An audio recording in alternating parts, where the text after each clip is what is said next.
If you drop this on something hard, it will shatter, or it could shatter. I did drop this a couple days ago and it didn't shatter, so it's really happy.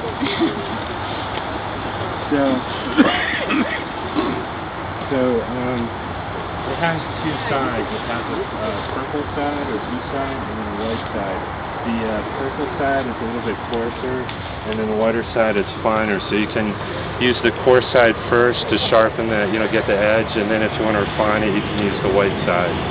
So, oh, that's okay. So this is what you can do is you'll take the blue side, and you're just gonna run it over.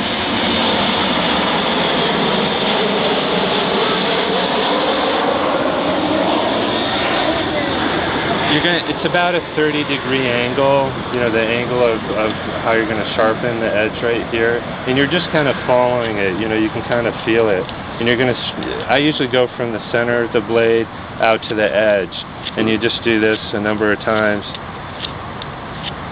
You do just on the inside side or both sides?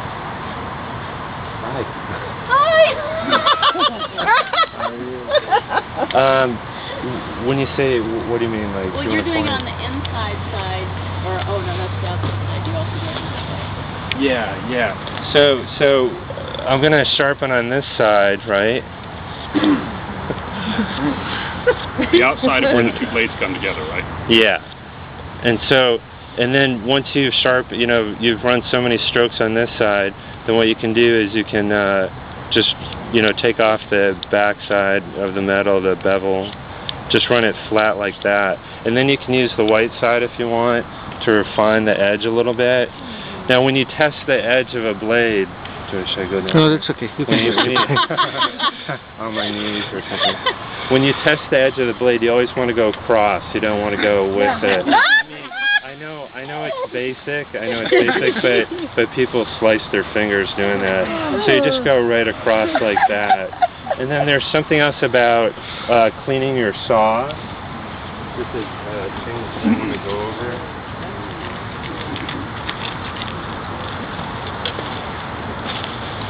I usually wear my gloves when I'm sharpening and cleaning my tools just to protect them. So will that sharpening can also work on serrated saws as well?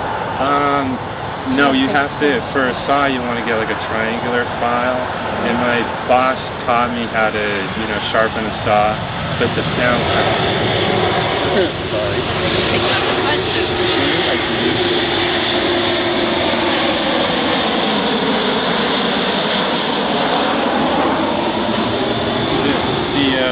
The sound, like he showed me in his garage, how to sharpen a saw, and you use a triangular file. It's time consuming, and the sound cuts through my skull. It's so piercing, so I don't do it. I just bring it to a sharpener, honestly.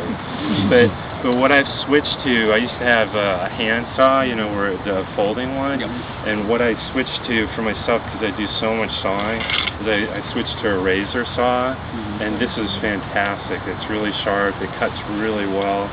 I don't know if you can really sharpen these. I think you've just got to, maybe if you can recycle it, I don't know if you cover it with like paper and masking tape so nobody slices their hand, but these are great. I mean, these are just fantastic. They do make this in a folding saw form, so you can just put it in your pocket. Nancy and I were just at Orchard Supply, and we were trying to find, we were looking for this kind of saw with a scabbard, but they don't seem to be selling them anymore, or not there. What brand is that, Sean? This is, I think, Corona. Yeah, this is Corona. Oh, and if you have older pruning tools, sometimes the steel is harder, so you're going to take a fine file, and you have to carefully, angle that file and get the edge on it. I sharpen tools at the Los Gatos Farmers Market, probably starting in March, April. So if you're curious, you can come down and just ask me questions, and if we're sharpening any tools, you can observe. Or you can bring your tool for him to sharpen. Or that. I don't want to, It's okay. Oh, come on. Come on, it's okay. Do you have a local person that you sharpen your tools with, or somebody that you recommend? I just went to I think it's a mechanic sharpener on Bascom and Union. just like a couple houses down from that. Their shop, it's like two houses and one set far back, and that's where the sharpener is. And I'm happy with his services, but I don't think he sharpened some other saws, but not this one. So we're going to spray this one, and again, this floats in the air, so if you can keep it down. If it's windy, just keep in mind which way the wind's blowing, because this goes right, it's going right in my face. But then you're sterile. And white. Yeah. Dead, but sterile. My little missile. There's a sharpening place on Lincoln Avenue near San Carlos too. Yeah. I've used them, and you drop them off in the morning and pick them up in the evening. The Night Stalker. What's that? Night Stalker. Thank you. And they're honest. Good. Do you work for them? I'm a customer. Good. So what it's just a little detail, but it might save you some injury. When you're, cleaning your pruning saw, I just wipe it like this. I pull down like that. I mean, I guess it's maybe obvious to most people. You just saw your fingers off. But I just thought I'd mention that. So. Yeah, they're not used.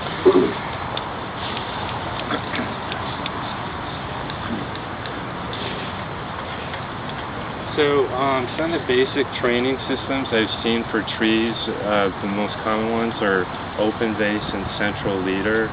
And the open vase you'll see like with some of the apricots right here, they kind of have more of an open vase. I mean, if you want to remember, you can just hold your hand up like that.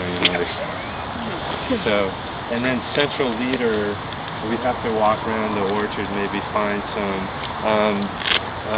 It's more. If you were to train a central leader, you would prune it about 2 feet. If you're starting it in training central leader, modified central leader, you would cut about 2 feet off the ground.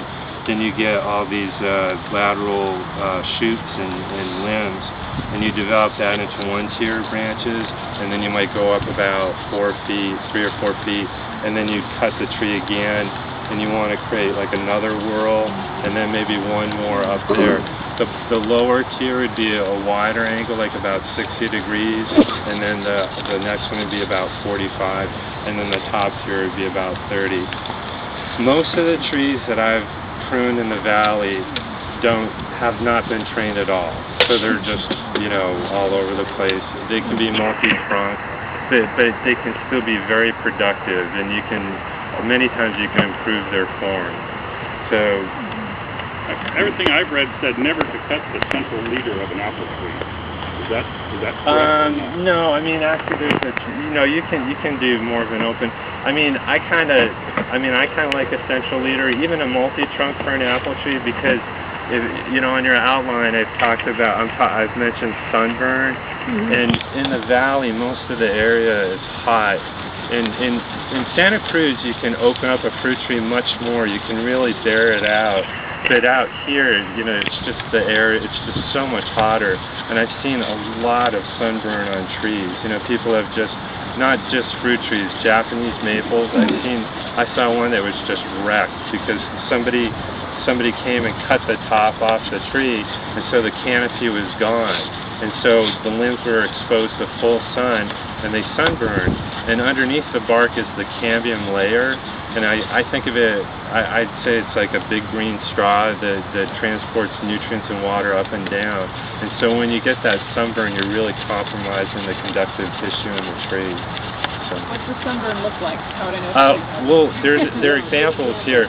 But what happens is the bark, it burns, and then it exfoliates back, it peels back.